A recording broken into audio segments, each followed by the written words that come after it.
Deryada damlayıp haberin olmaz.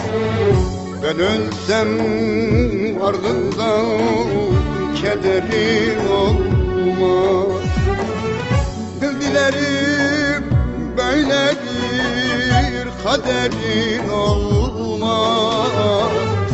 Sel gibi coşardım, şimdi duruldu.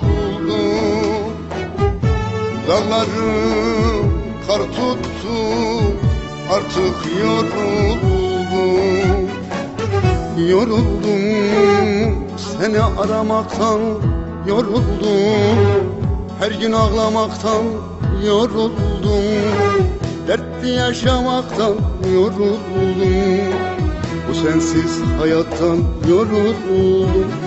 Yoruldum, yoruldum seni aramaktan, yoruldum her gün ağlamaktan, yoruldum dertli yaşamaktan, yoruldum bu sensiz hayattan, yoruldum.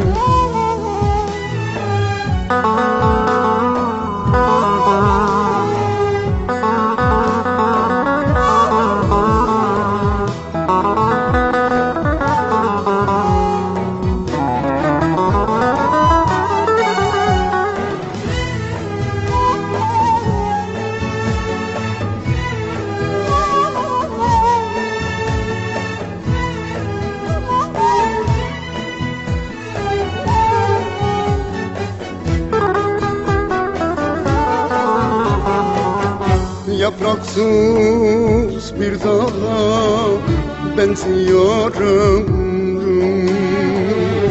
Acıyla, çileyle geçiyor gün.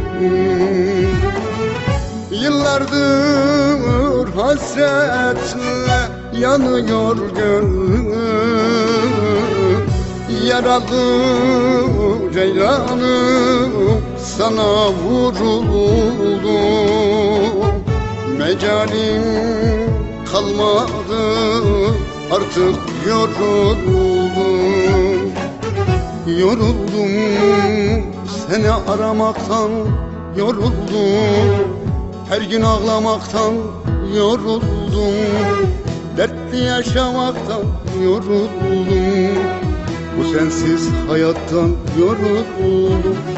Yoruldum, yoruldum seni aramaktan, yoruldum her gün ağlamaktan, yoruldum dertli yaşamaktan, yoruldum bu sensiz hayattan, yoruldum.